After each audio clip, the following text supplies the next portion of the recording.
उत्तराखंड में बड़ा खुलासा, एक लड़की दो धर्म दो पहचान, भारत और बांग्लादेश में दोहरी जिंदगी का सनसनीखेज पर्दाफाश। भारत में रीना चौहान, बांग्लादेश में बनी फरजाना अख्तर। पुलिस को मिले दस्तावेजों ने हिला दी जांच एजेंसियां।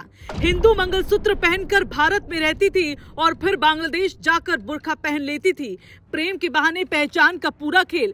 बांग्लादेशी युवक ने भारत में हिंदू बनकर बनाए दस्तावेज और लड़की ने बांग्लादेश में मुस्लिम बनकर। पुलिस और इंटेलिजेंस ने शक जताया, क्या ये सिर्फ शादी थी या एंटी नेशनल नेटवर्क का हिस्सा। तस्वीरें उत्तराखंड के त्यूणी की। एक आम घर, एक आम लड़की जिसका नाम रीना चौहान, लेकिन अब पुलिस रिकॉर्ड में बांग्लादेशी पहचान के साथ फरजाना अख्तर। ये कहानी सिर्फ प्यार की नहीं, ना ही ये सिर्फ पहचान बदलने की। ये कहानी उस खतरनाक खेल की है जिसमें एक लड़की दो देशों की दो पहचान लेकर जी रही थी। दोस्ती, चैटिंग और प्यार के नाम पर पहचान का बड़ा खेल। पुलिस जांच में जो सामने आया वो चौंकाता है। रीना की मुलाकात सोशल मीडिया यानी फेसबुक पर होती है बांग्लादेशी युवक ममून हसन से। चैटिंग बढ़ती है, दोस्ती प्यार में बदलती है और एक दिन ममून खुद टूरिस्ट वीजा पर भारत आ जाता है। दोनों भारत में कई महीने साथ रहते हैं, लेकिन असली कहानी यहां से नहीं, आगे से शुरू होती है। क्योंकि जब ममून वापस बांग्लादेश लौटने की तैयारी करता है, तब सामने आता है अवैध पहचान का खेल। जी हां, भारत में मुस्लिम ममून बन गया हिंदू और उधर रीना बन गई फरजाना।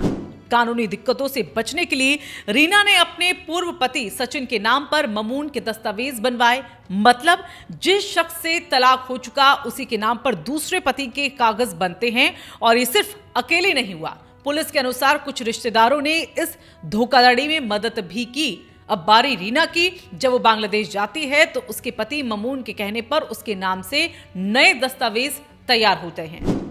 उन दस्तावेजों में लिखा नाम फरजाना अख्तर। पुलिस ने बांग्लादेश से प्राप्त रिकॉर्ड की जांच की और उसमें रीना बुर्का पहने हुए दिखाई देती हैं। मतलब भारत में मंगलसूत्र, बांग्लादेश में बुर्का, भारत में रीना, बांग्लादेश में फरजाना। ये सिर्फ नाम नहीं, ये दो देशों में हुआ डुअल आइडेंटिटी का पूरा प्लान था। 20 नवंबर को दून पुलिस ने दो जोड़ों को गिरफ्तार किया जो फर्जी पहचान के साथ रह रहे थे। पूछताछ में पता चला उनमें से एक युवक असल में बांग्लादेशी है और जब कागज खंगाले गए तो पूरा मामला खुलकर सामने आ गया। जी हां, नाम, धर्म, पहचान, वैवाहिक स्थिति सब दोहरी। और शक, क्या ये सब सिर्फ शादी तक सीमित है या कुछ और भी। अब इस पूरे केस की जांच सिर्फ धोखाधड़ी या धोखा शादी के एंगल से नहीं हो रहा है, बल्कि एंटी नेशनल नेटवर्क और धार्मिक डेमोग्राफी खेल के शक के आधार पर भी हो रहा है।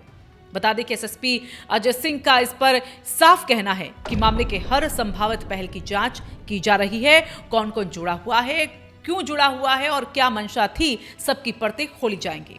देखिए, बांग्लादेशी जो यहाँ पर चोरी छिपे यहाँ देहरादून में आकर निवासरत थे, उसमें एक ऑपरेशन कालेमी के तहत भी काफ़ी सारी कार्रवाई हुई और इसी कार्रवाई में जो है एक बांग्लादेशी व्यक्ति जो एक महिला के साथ यहाँ पर निवासरत था उसकी गिरफ्तारी हुई थी। चूँकि पूछताछ में उसके वहाँ के बहुत सारे दस्तावेज बांग्लादेश के प्राप्त हुए थे और डिफरेंट एजेंसी से जब कॉन्टेक्ट किया गया तो ये भी जानकारी में आया कि कुछ वर्ष पूर्व वो महिला को लेकर बांग्लादेश भी गया था और वहाँ पर उसका नाम एक मुस्लिम महिला के नाम से चेंज कराकर उसके साथ निकाहनामा भी किया गया था।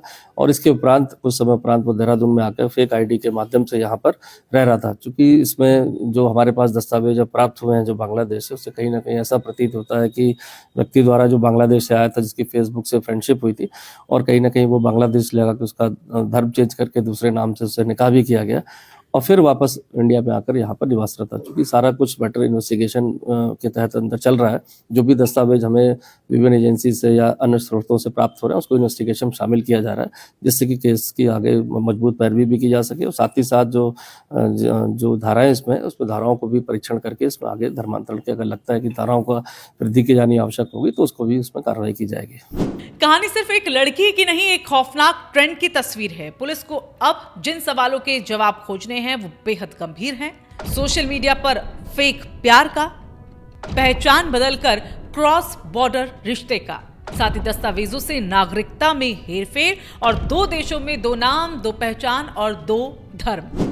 और इससे भी बड़ा सवाल, क्या ये सिर्फ शादी थी या बड़े नेटवर्क का एक हिस्सा है। कहानी में बातें सबसे ज्यादा चौंकाती हैं कि ममून भारत में भारत से बनवाए गए कागजों के सहारे हिंदू के रूप में रह रहा था, वहीं रीना बांग्लादेश में बने दस्तावेजों में फरजाना अख्तर थी।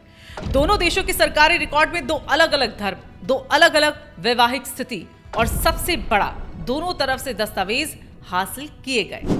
ये कोई सामान्य अपराध नहीं बल्कि सोची समझी पहचान की इंजीनियरिंग है। पुलिस को शक है कि यह अकेला मामला नहीं बल्कि संगठित तरीके से चल रहे एक बड़े पैटर्न का एक हिस्सा भी हो सकता है।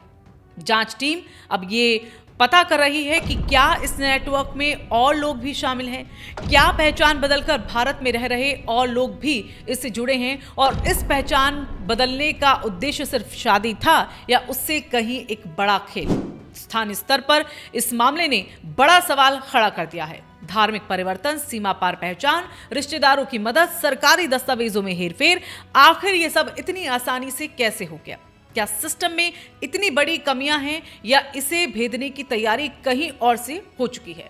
जांच जारी है, रिपोर्ट और खुलासे अभी बाकी है, लेकिन एक बात तय है कि इस केस ने सोशल मीडिया आधारित रिश्तों, दस्तावेजों की सुरक्षा और सीमा पार पहचान छुपाने की पूरी कहानी को कटघरे में लाकर खड़ा कर दिया है। अगर आप चाहते हैं कि ऐसे मामलों की सच्चाई हर भारतीय तक पहुंचे तो इस वीडियो को आप लाइक करें, शेयर करें, कमेंट करें और साथ ही चैनल को सब्सक्राइब करना ना भूलें, क्योंकि ऐसे सच छुपाने से नहीं, दिखाने से बदलते हैं।